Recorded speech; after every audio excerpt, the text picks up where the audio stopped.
You're told to us today, we thank you for another Shabbat that you have made, a day in which we will rejoice and be glad to be in your house on this morning. Father, we ask that those of us that may have issues on the back burner, that we may put those issues on the back burner, and that we may be able to come before you with thanksgiving and truth, and that we will enjoy ourselves in your presence. Father, let your will be done in our lives, Father. Bless this service. Bless the people that will be participating on today, those that will be doing the liturgical portion of this service, and the man that will be bringing the word, Abba. Let that word be anointed and will flow down from your throne room so that it may touch each and every one of us in our respective places, so that we may live a life of fruitfulness and success. We ask these things in your precious name we pray. Amen. VEY. Amen. Hazen. This is responsive reading. Please join in wherever you are, if you will, on all bold text, and raise your voice in song when appropriate. And also, if you are on a USB headphone or a headset with the microphone attached, when you are not when you are in the role of the congregation, which is most everybody, lift your mic up a little bit from your mouth, like so that you can be heard, but it won't be as loud. I appreciate it. We appreciate it if you can do that. Let us now continue. This service and blessings are for those walking in the way and not for those with agendas conflicting with Yah. Can everybody see what is on the screen and read it properly? Can everybody see what's on the screen and read it properly? Okay. Let us continue. We hear the meditation. Our Father Yahweh tells us, keep justice and do right, for soon Yahshuati, my salvation, will come, and my deliverance will be revealed. Blessed is the one who holds this fast, who keeps the Shabbat, not profaning it, and keeps his hand from doing any evil. Let not the joined stranger say, Yahweh will surely cull me out of his people. Let not the maimed say, I am a dry tree. For Yahweh says, to all those who keep my Shabbatot, who choose the things that please me, and hold fast my covenant, I will give a name better than sons and daughters, an everlasting name. Even strangers who join themselves to minister to Yahweh and love my name, everyone who keeps the Shabbat and holds fast my covenant, these I will bring to my set-apart mountain and make them joyful in my house of prayer. For mine will be a house of prayer for all peoples. We bless Yahweh and hear the kol shofar. Baruch atah Yahweh Eloheinu melech haolam asher kiddushanu b'mitzvotav v'tzivanu l'shmoa kol shofar. Amen. Blessed are you, Yahweh our Elohim, sovereign of the universe, who sanctifies us by your mitzvot and calls us to hear the kol shofar. Amen. Amen.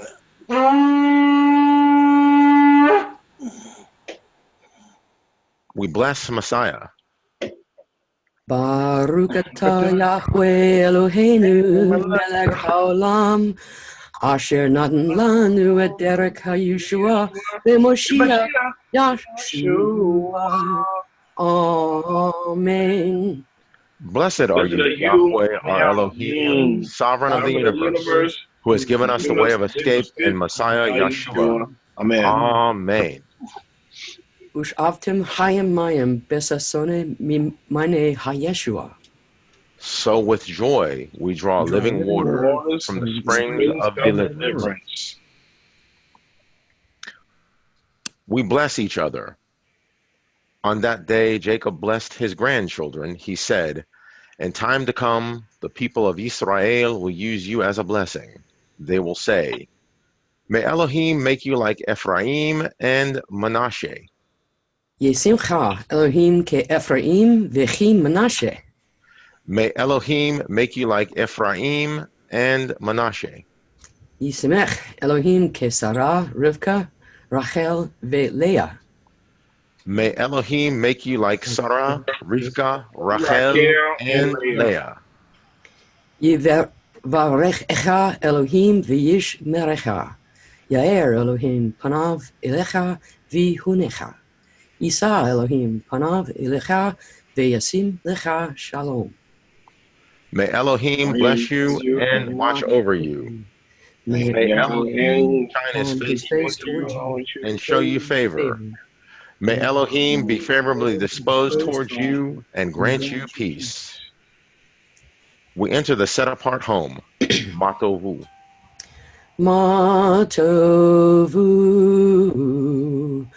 O Halaka Yaakov, Mishkena Teka Israel, Ve'ani verov Hazdecha, Avovetecha, Eshtecha Ve'elhecha, Kashecha V'yira Yahweh, Ahavte Meon, Vetecha Umkom, Mishkan Kevadecha, Ve'ani Eshtecha Ve'ekrea, Evrecha Livne Yahweh Osi, Ve'ani Tefilati Lecha Yahweh, Et Ratzon Elohim, Ve'rav Hazdecha Eineni Be'emet Yishecha. How lovely are your tents, Yaakov, your dwelling places, Israel. Through your abundant favor, we will enter your home. In awe, we will bow down in your set-apart sanctuary. We love the home you live in and the place where your radiance resides. We will fall and bow, bending the knee before Yahweh our Maker. May our prayers to you be at the right time. In your abundant righteousness, answer us with the truth of your rescue. We favor Ken and Talmidim. May it be your will, Yahweh our Elohim and Elohim of our foreparents, that you show favor to us and all our friends and relations, and that you grant us and all in Israel a good and long life, that you remember us with good thoughts and blessings, that you consider us with your salvation and your compassion, that you bless us with great gifts and favors, that you make our households complete, that you cause your presence to dwell among us at all times. Privilege us to train up our youth, proselytes, disciples, all Talmidim, in wisdom, understanding, and loving and revering Yahweh, and belonging to Yeshua, the Anointed One, and being committed to Him.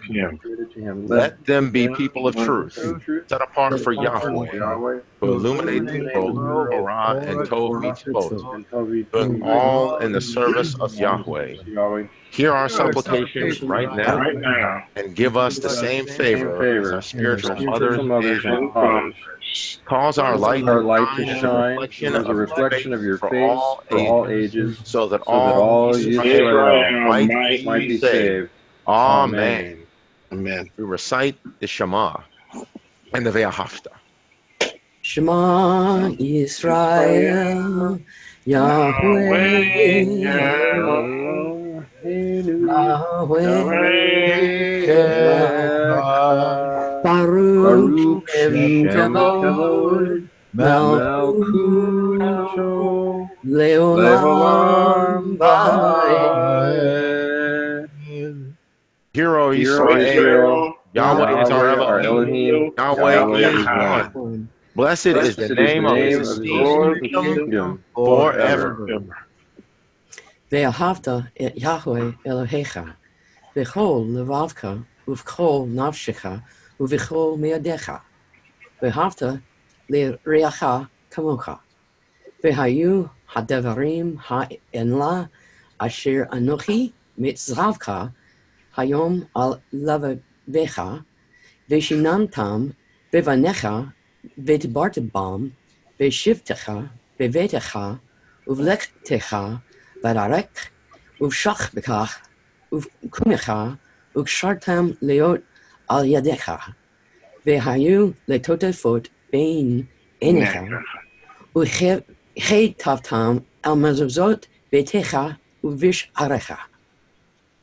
And you will love Yahweh your Elohim with with all your heart, with all your soul, and with all your might. And you will love your neighbor as yourself. Let these words that I command you this day upon be your upon your heart. Mhm. And you will teach them diligently to your children, and speak of them when you sit in your house, when you walk upon the path, when you retire, and when you arise. And you will bind them upon your hand, and let them be frontlets between your eyes, and you will write them on the doors and gates of your house. We bless the blessed. Baruch Hu. Baruch Hu et Yahweh HaMevorach. Baruch Yahweh Blessed. Bless Yahweh, the blessed one. Yes, Blessed is Yahweh, Yahweh, the blessed one, for all eternity. Remember the Shabbat day to keep it set apart. 6 days will you labor and do all your work, seventh but the day seventh day is the Shabbat, Yahweh, your Elohim. In it you will not do any work. For in 6 days Yahweh made the heaven and the earth, the sea, and all that is in them, and rested on the seventh day. That is why Yahweh blessed the seventh day and set it apart.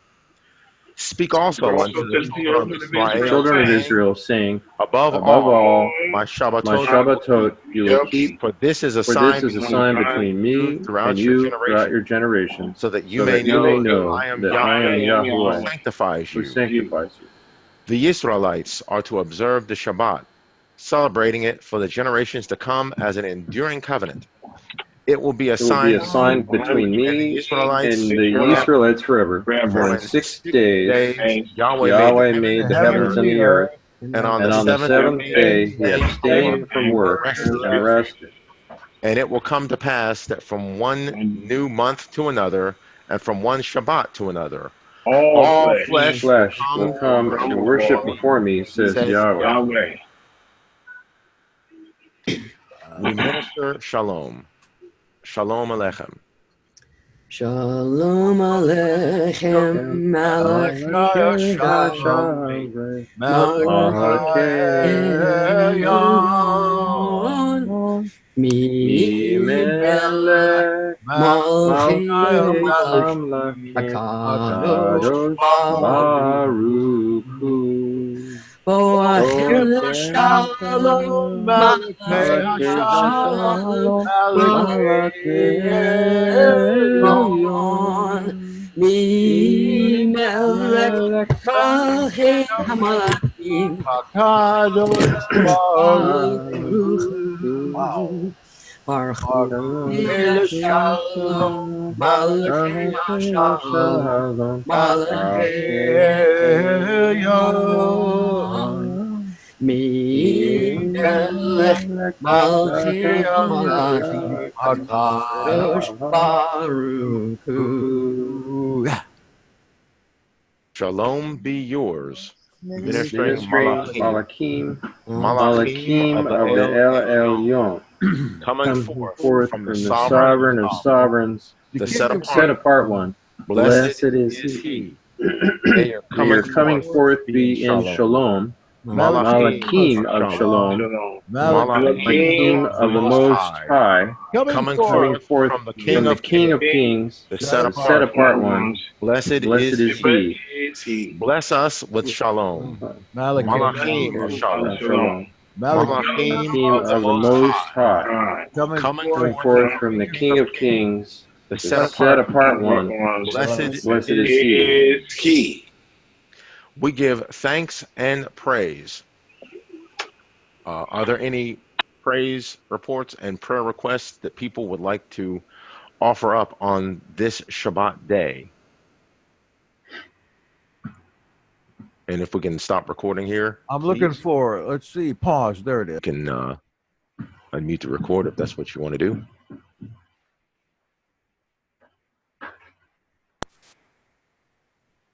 We're good. We hear the word and testimony. Let the words of my mouth and the meditation of my heart be acceptable in your sight, O Yahweh, my strength and my Redeemer. Amen. Amen. Let the prophets prophesy. Whenever the ark set out, Moshe said, Arise, O Yahweh, and let your enemies be scattered, and let them that hate you flee before you. Amen, Bishop Jack. What is that Tov Devar you got for us today? I hope it's good today.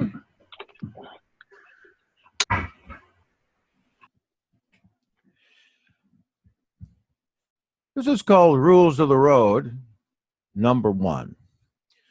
The text is from John 14:6 and Mark 2:14 through 15.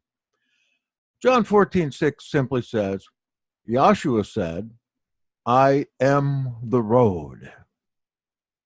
Mark 2:14 through 15, as he was walking along, Yahshua saw Louis of Alpha, sitting at the tax collector's booth. Follow me, Yahshua told him. And Louis got up and followed him. While Yahshua was having dinner at Louis's house, many tax collectors and sinners were eating with him and his disciples, for there were many who followed him. Thank you, Father, for this opportunity to speak this word. I pray that it would be your word and that you would touch every heart individually as to what it means to them. Amen.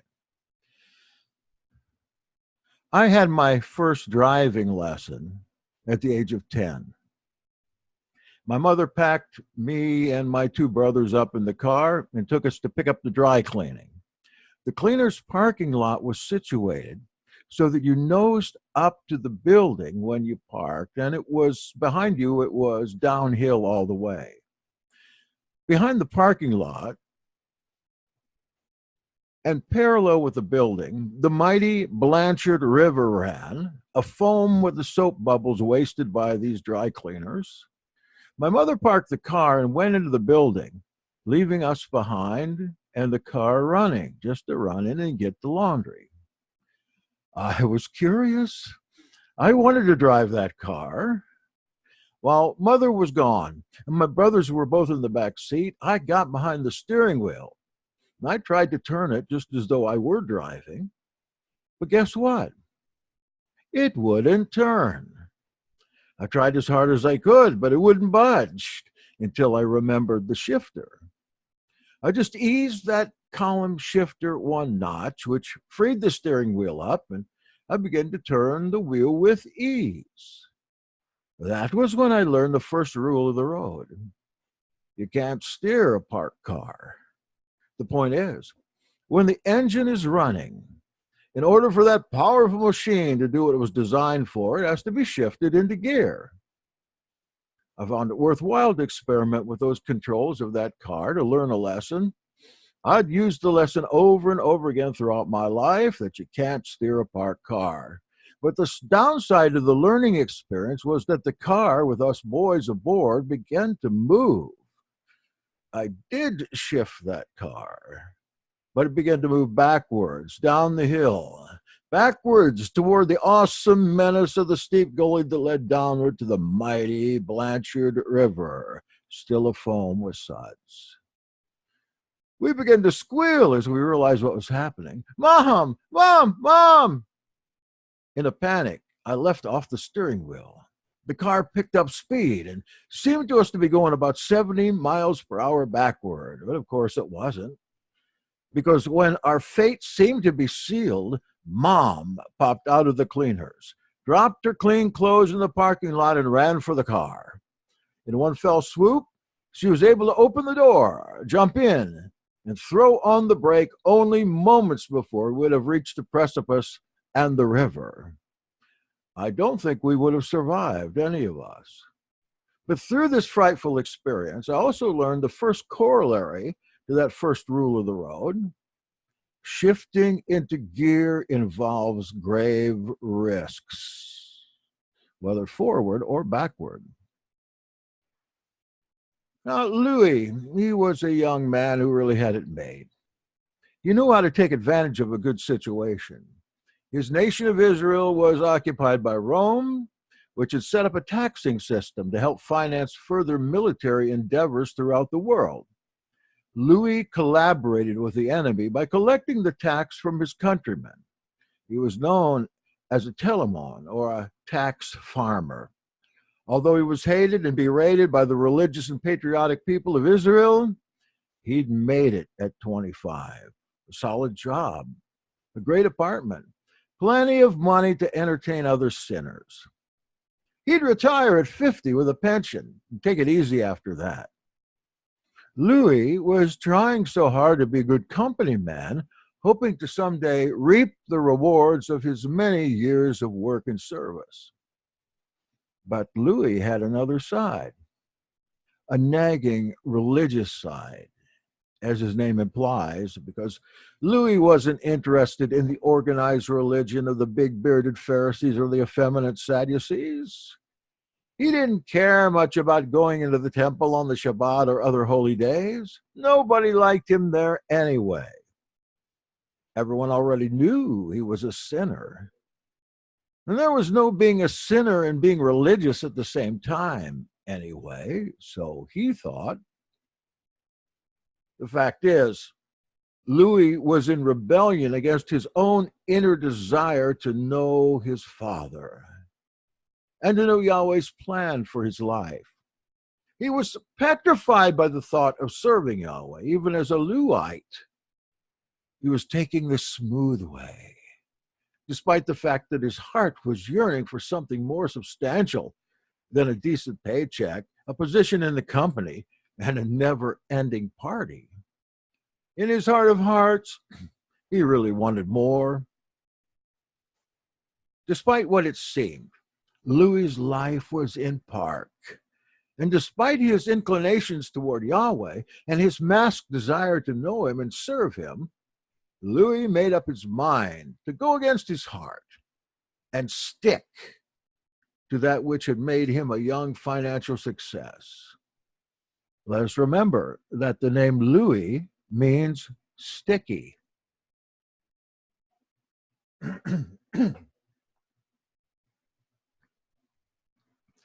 When it comes to our religious assemblies today, we find ourselves stock-taking rather than risk-taking. We're too poor, some say, to support people who are really, really, really poor or who are really, really, really working. We're caught up in what little we have and what little we do, rather than what we might have and what we might be. We're concerned more about paying this bill or that bill rather than being motivated by the great potential of this chariot of fire that we ride. But we are now parked in the might of the Creator, in whom we have our very being. We might have that shifter in our hands, but before we venture to move it into risk gear, we're thinking back to the time we had this little accident or that little breakdown, and we wait, we sleep. The saying on the embroidered pillows of the elderly Smucker sisters of West Liberty, Ohio, is as true for faith sharers as for farmers. You can't plow a field by turning it over in your mind. You can't do that any more than you can steer a parked chariot.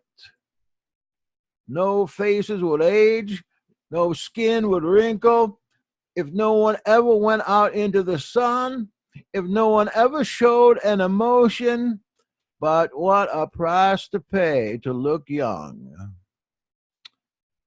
As game show Monty Hall was heard to say for over 20 years by so many senior citizens on television, you can't make a move, friend, unless you take a risk. And this is the second corollary to the first rule of the road. You can't steer a parked car. Corollary 1, shifting into gear involves great risks. Corollary 2, To move means to risk, and risk could lead to loss.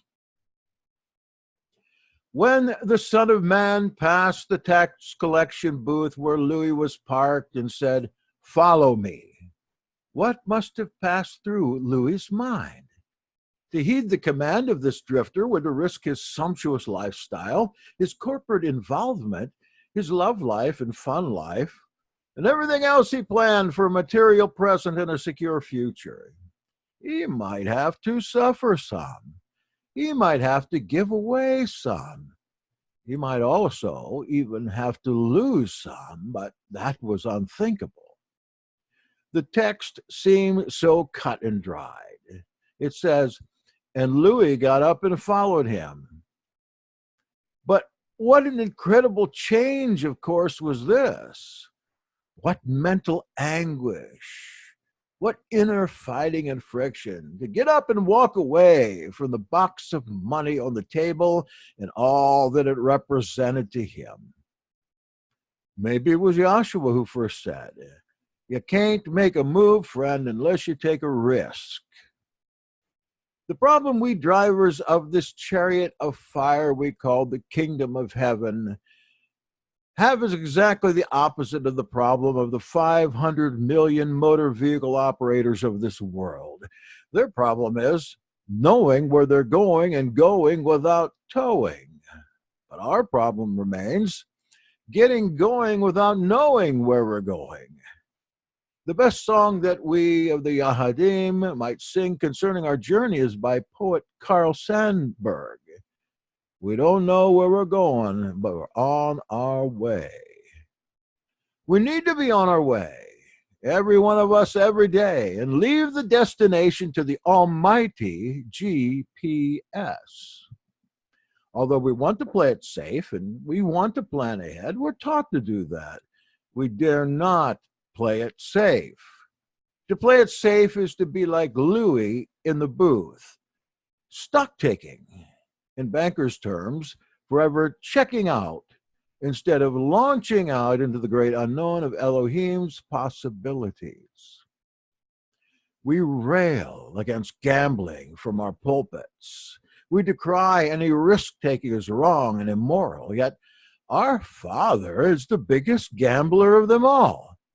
For he gambled his salvation, his sovereignty, even his Son on you and on me.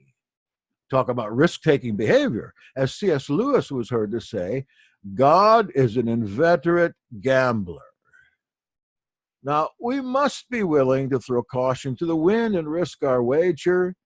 Indeed, risk everything we have and hold dear on Yahweh's plan, providence, and protection. We must, like children again, jump on the bicycle and fearlessly allow ourselves to careen down the hillside faster and faster and faster, and we must trust Yahweh enough to move the shifter a notch, even if it means speeding backwards. Mom will come.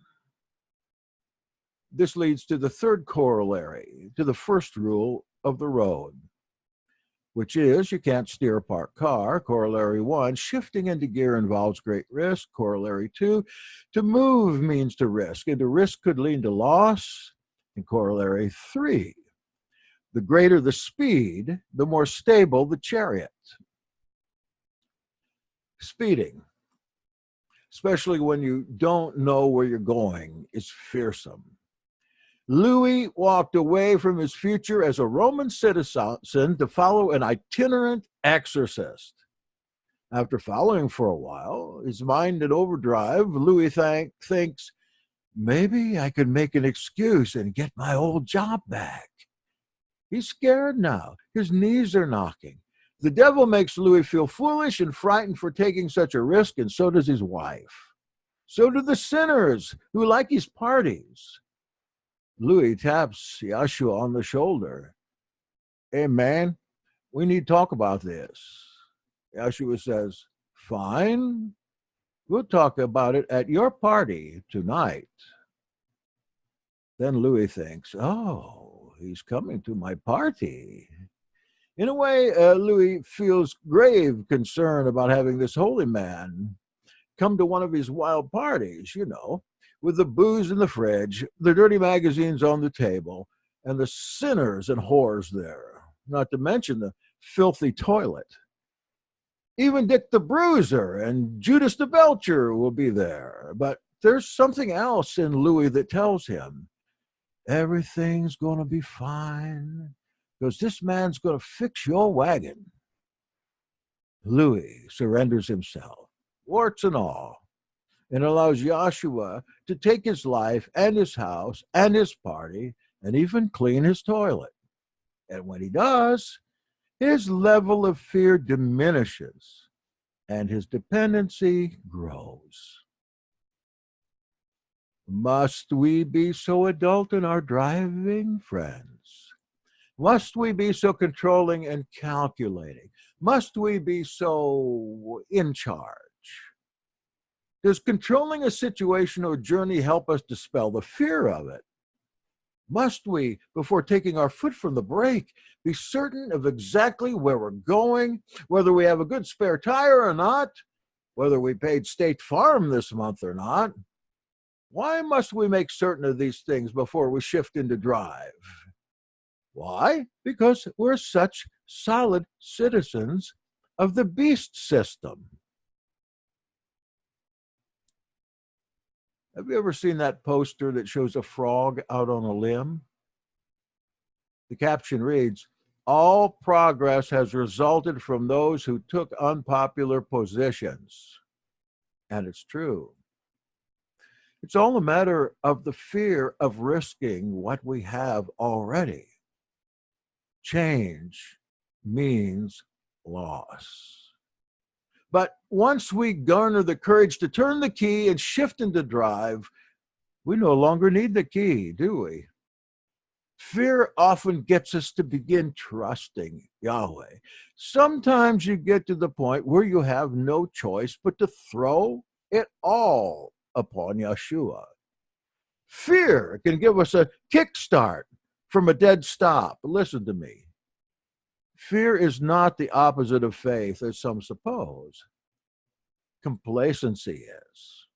Apathy is. Mediocrity is. Lethargy is. In the presence of fear, faith may leap ahead at a great speed, and the greater the speed, the more stable the vehicle.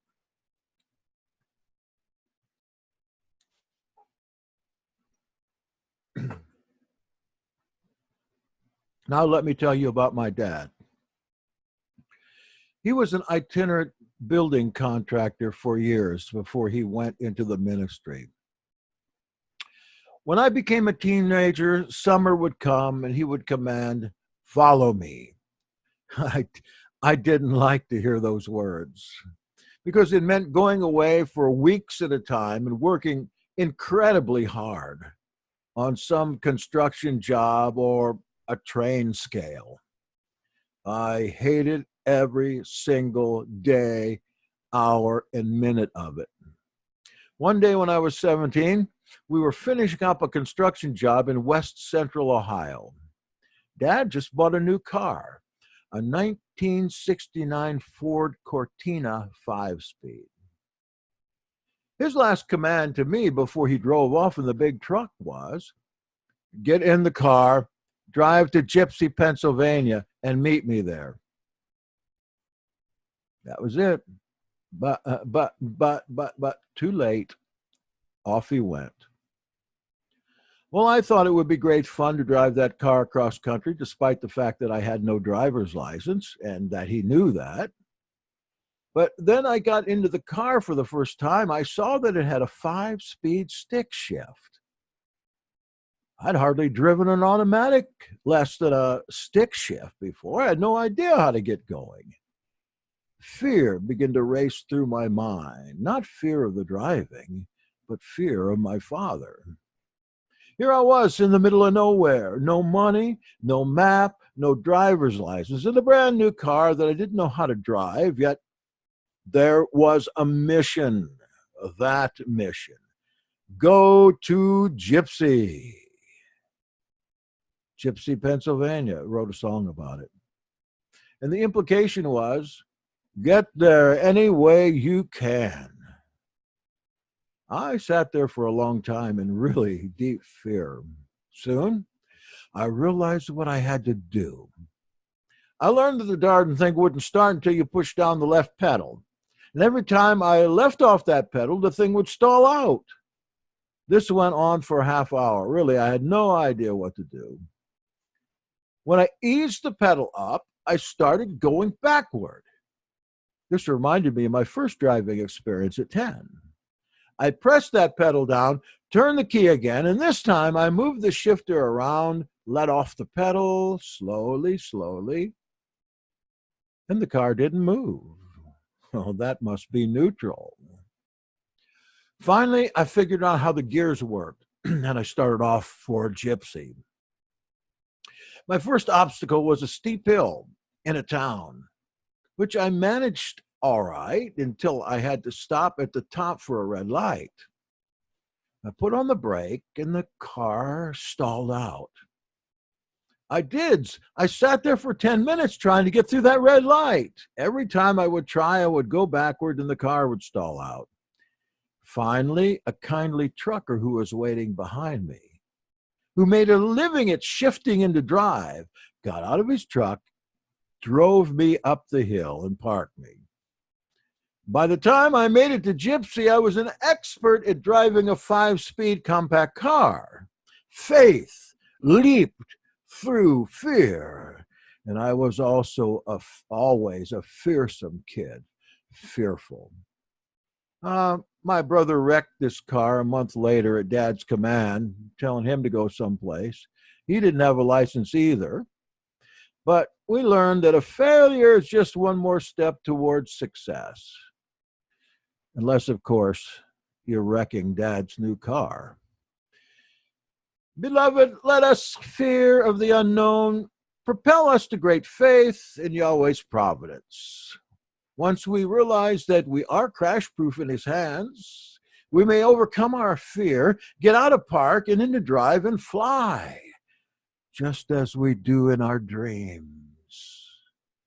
There will be roadblocks, U-turns, potholes, bumps, red lights, back alleys, blind alleys, as well as wide downhill boulevards and jet plane pilots. If everything's coming up roses, we're probably on the wrong road. If we can just get that shifter out of park and into gear, then get up a little steam, we'll stabilize, fear will subside, and Yahweh will prevail under the completion of our mission.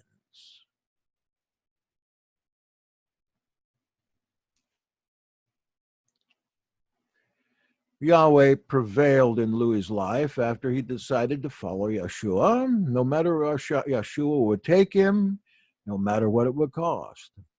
Some say Yeshua changed his name from Louis to Matthios, or Matthew, that is, from sticky to Yahweh's gift. The early historian Papias tells us that Louis, or Matthew, wrote an account of the life of Yahshua, at least wrote some of his sayings down, perhaps a gospel that now exists under his name, that is, Matthios, almost 2,000 years later, called the Gospel according to Matthew. Had not Louis shifted from park into risk gear at the text booth, we'd never have known Yahshua's incredible teachings, say in his Sermon on the Mount, which I believe came from Matthew, one of which is, don't store up treasures on earth for yourselves, where moth and rust destroy and where thieves break in and steal, but store up treasures in heaven for yourselves, for where your treasure is, there your heart will be also. So what do we do since now we've got the engine of our own little chariot of fire cranked up in gear? Since we got the carburetor tuned up, what's the plan now? Well, the plan is utter simplicity for you, for me, for the Ahad. It's the same plan Bill Vukovich advises anyone who used to win the Indianapolis 500. He said, it's not so hard. You just push down the accelerator and turn left. And then drive like hell, man.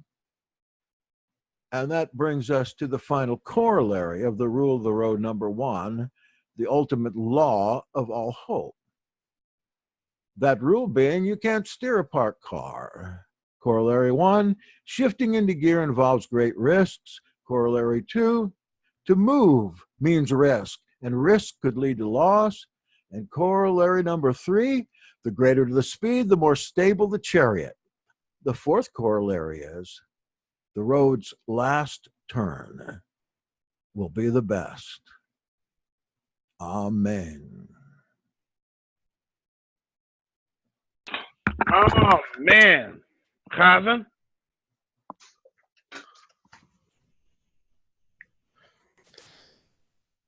When the ark rested, Moshe said, "Return, O Yahweh, to the 10,000 thousands of Israel." We pray together. Avinu Shobashamayim Yitkadash Shimka V'Yitbarech Melchutka Retzoncha Yihei Asui Bashamayim Uva'aretz V'Titein Lakmenu Tiredit Umichal Lanu Chitutenu Ke Asher Aknanu Mochalim Lachotim Lanu V'Al Tevi'inu Lide Nisayon Bishom Renu Mikol Ra. Amen. Our Father in the sky, may your name be sanctified. May your reign be blessed. Your will be done in sky and land.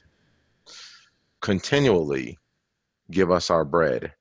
Forgive us our sin debts as we forgive the debt of those who sin against us. Do not bring us into the nets of a snare, and protect us from the evil one. Amen. We minister shalom. Shalom aleichem.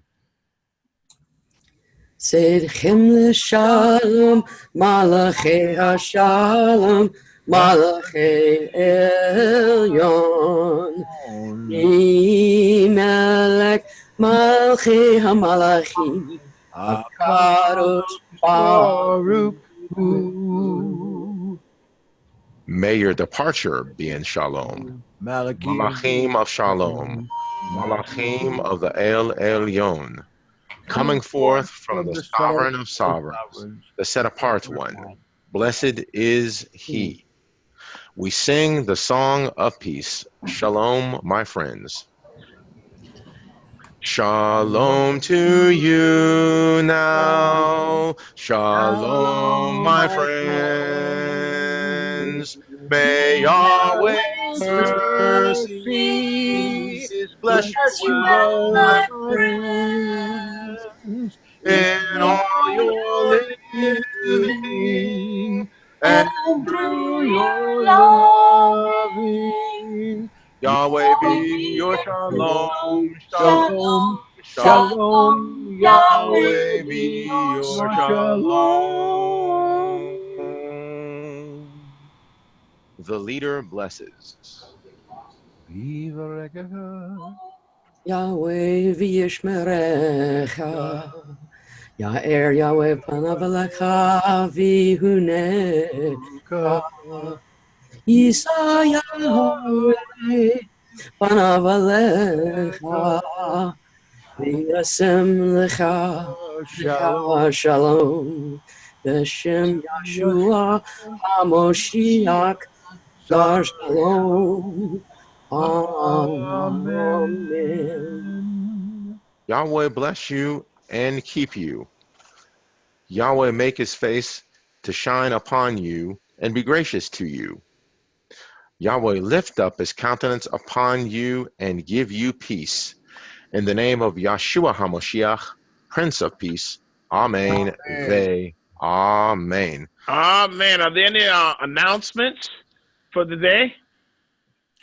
2:00 today, we're going to do the forum, and I think I know that Rich is out of state. I don't know if he'll be on today or not, but one way or the other, we'll probably look at apostolic succession. If you're interested in that or doubtful about it or want to shoot your gun, Come on, and we'll discuss it in a very kind fashion.